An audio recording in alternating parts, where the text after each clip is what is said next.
Bonjour, alors je m'appelle Philippe Gaudin, moi je suis philosophe de formation et donc je travaille dans un institut de l'école pratique des hautes études. Alors l'école pratique des hautes études, c'est comme une université, mais où on se spécialise un peu dans le domaine de la recherche et pour former des chercheurs. Et puis il y a une section dite des sciences religieuses. Et c'est la raison pour laquelle a été créé cet institut dans lequel je travaille, qui est l'Institut européen en sciences des religions. Voilà. Donc ça veut dire quoi? Ça veut dire que la religion peut être l'objet d'une étude scientifique au sens large du terme.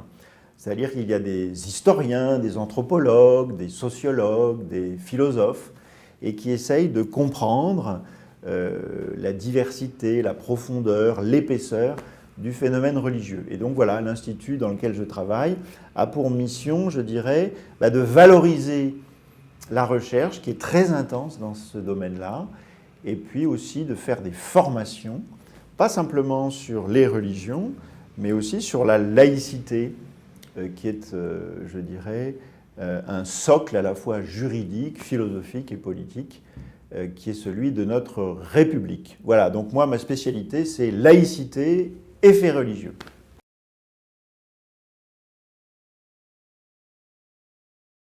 Alors cette expression fait religieux peut avoir quelque chose de déconcertant.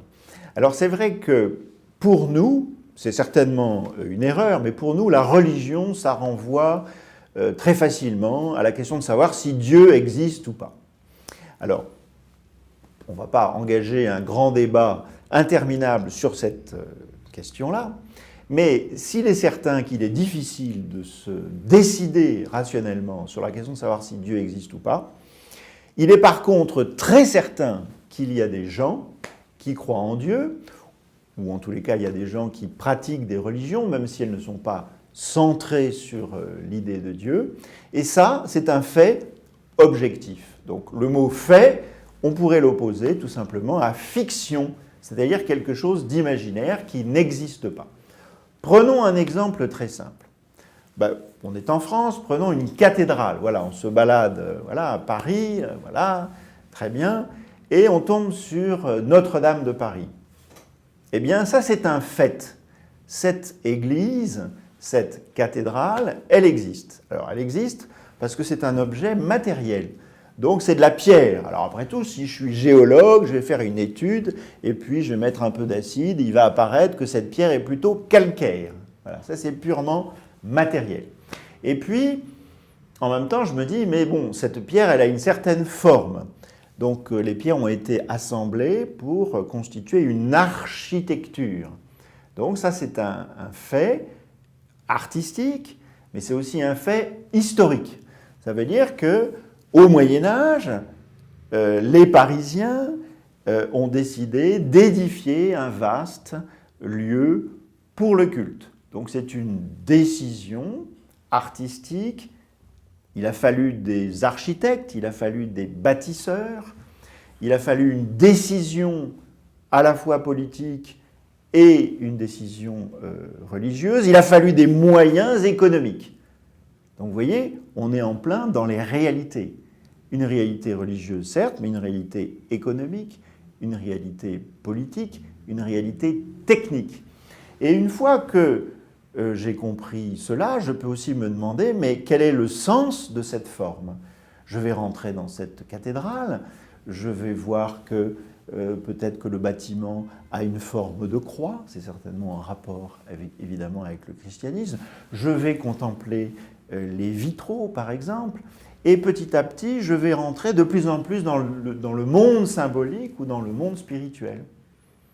Alors, peut-être que je pourrais apprendre que l'abbé Sugère, par exemple, a pu dire que Dieu était lumière, et donc il y a une théologie qui insiste sur la nature lumineuse de Dieu. Et pour répondre à cette idée théologique, peut-être faudrait-il avoir justement des fenêtres, des vitraux de plus en plus grands.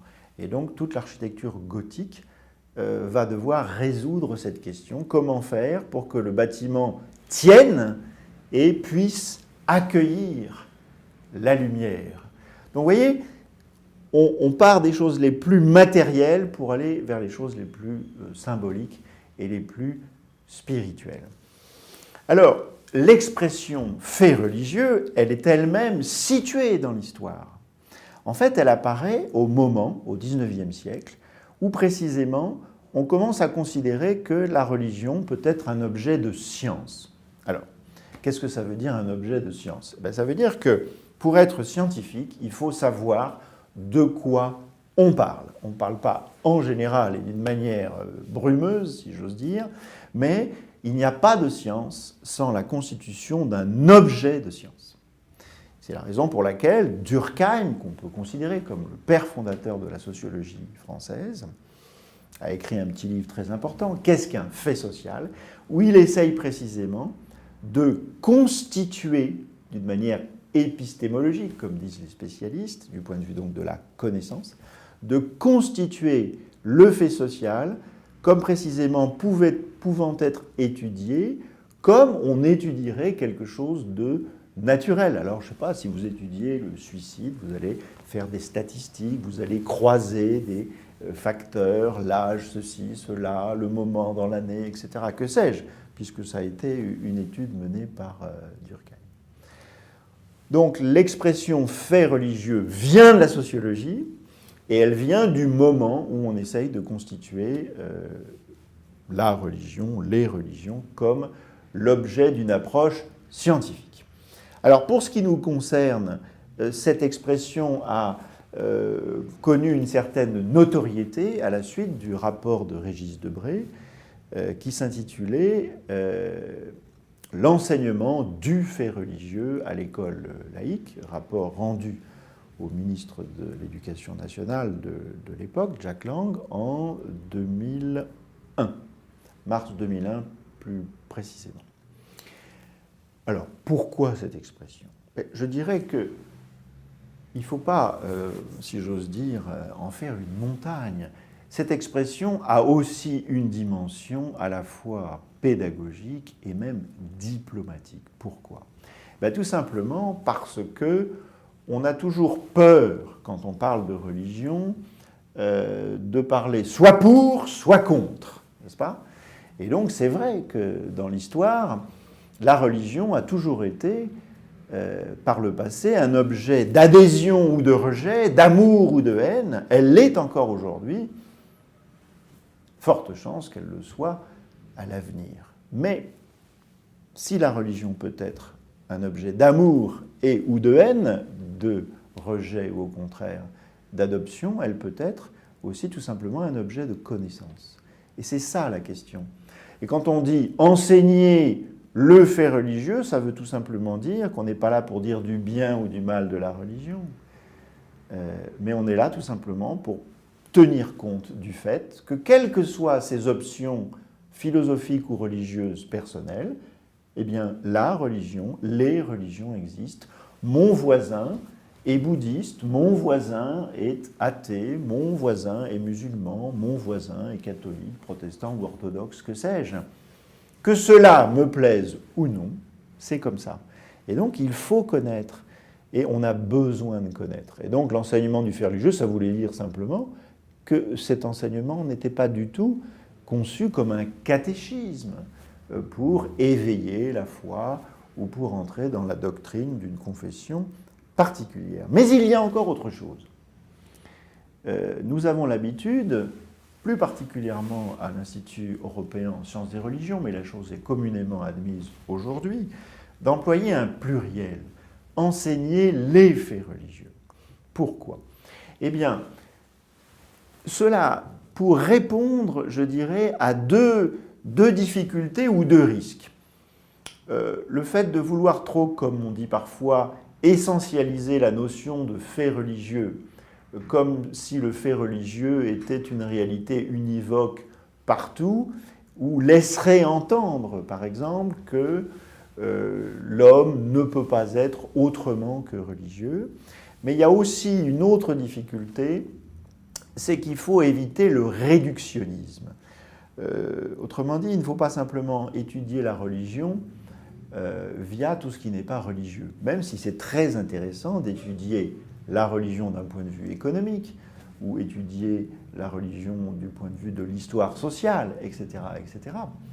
Donc, employer le pluriel, ça veut dire qu'on s'intéresse à toutes les dimensions de la religion, et même peut-être, y compris en prenant en compte que la religion, c'est aussi et d'abord, peut-être, quelque chose de l'ordre de l'expérience vécue, de l'expérience subjective, et ne pas toujours, je dirais, ramener la religion, justement, à sa pure matérialité factuelle. Mais je dirais simplement en conclusion que ce débat sur la question de savoir mais qu'est-ce qu'un fait religieux ou qu'est-ce qu'enseigner les faits religieux, c'est une question qui est tout à fait passionnante sur le plan théorique, sur le plan de l'épistémologie des sciences sociales, sur le plan philosophique.